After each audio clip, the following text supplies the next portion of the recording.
Hello boys and girls, Miss Holloway here. You should be on Reteaching 7-5, Writing Division Stories. Let's look at this first example. Eddie was asked to write a division story using 12 divided by 4. What is a division story? A division story is basically a word problem, and you use division to solve the problem. So you've already done this with multiplication. Now we're going to make stories using division. Here's an example. Cammie has 12 crayons and some cans. She puts 4 crayons into each can. How many cans did Cammie use? Think of a situation where the larger number can be put into groups. Write your question. You can show Eddie's story this way. Here's a picture, and Cammie used 3 cans. Okay, so when we're writing a division story, I want you to think of a number, and that number needs to be a large number that can be put into equal groups. So I'm going to give you this template, and this is just a way to remember how to make a division story problem. We're going to start with a noun. A noun is a person, place, or thing. For this page, I'm just going to use names of people. And then this number is going to be your dividend or your total, and your worksheet will give you that number.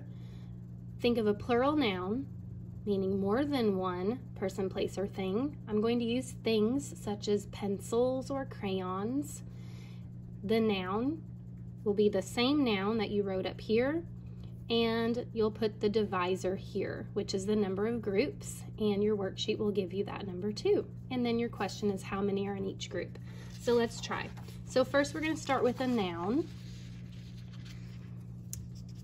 We will use the name Ethan.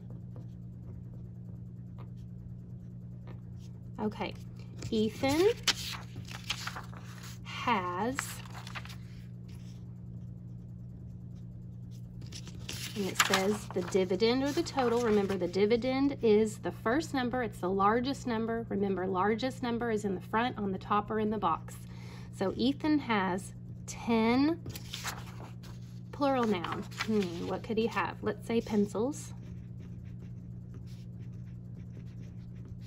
Ethan has 10 pencils. Another noun, the same noun, sorry. Ethan wants to put them in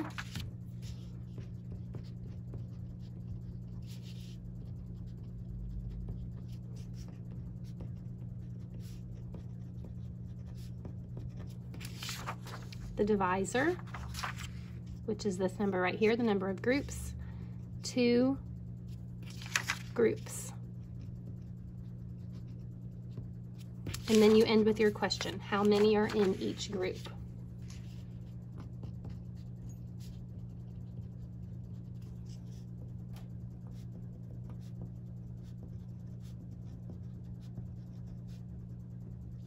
Okay, and then you would solve that, and your answer would be 5.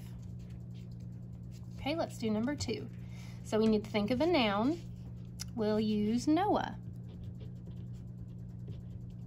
Noah has, then we're going to need our dividend, which is 21. Ethan has 21 toy cars.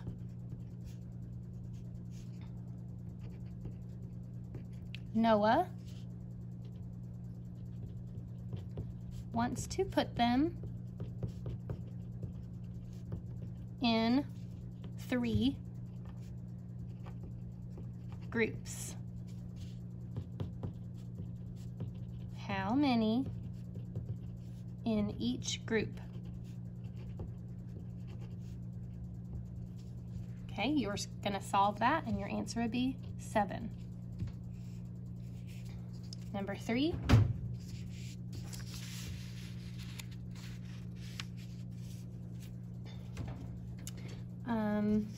Finley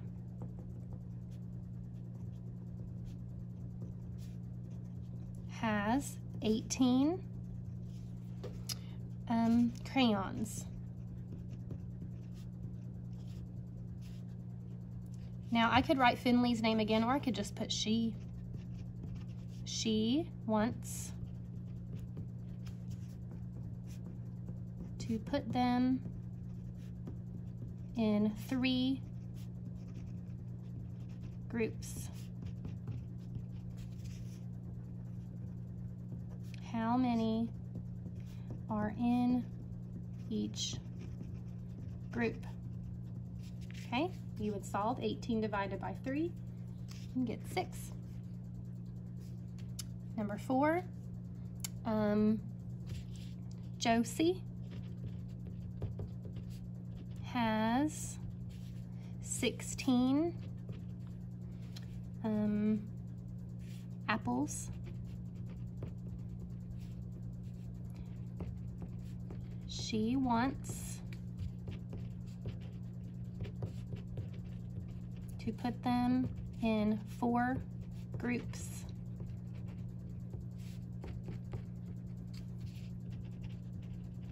How many in each group? Solve it. 16 divided by 4 is 4. Okay, so when you're writing these stories, you need to make sure that you are basically taking a number, a big number, which would be your product of a multiplication problem. It's the dividend of a division problem. That's going to be your total. You have that number of something, and you're dividing that number into a certain amount of groups. And your paper is going to give you the problem, so you have the numbers to use. So you have to have your 2 numbers to do this, your dividend and your divisor. Let's look at number 5. Sheila wrote a division story. She asked how many equal groups 24 flowers could be put into. What information must she give about the groups? Okay, so she has 24 flowers. To me, that sounds like a total. That would be your dividend. 24 divided by, we know this number here is going to be your number of groups, and it says she asked how many equal groups 24 flowers could be put into. Well, we need to know how many are in each group, or how many groups. This would be how many groups, and this would be how many are in each group. Well, we can't figure out either one of those answers without one of these pieces of information. So our answer is going to be she needs to tell how many are in each group, or how many groups. Okay, turn the page and work on the practice side on your own. Good luck.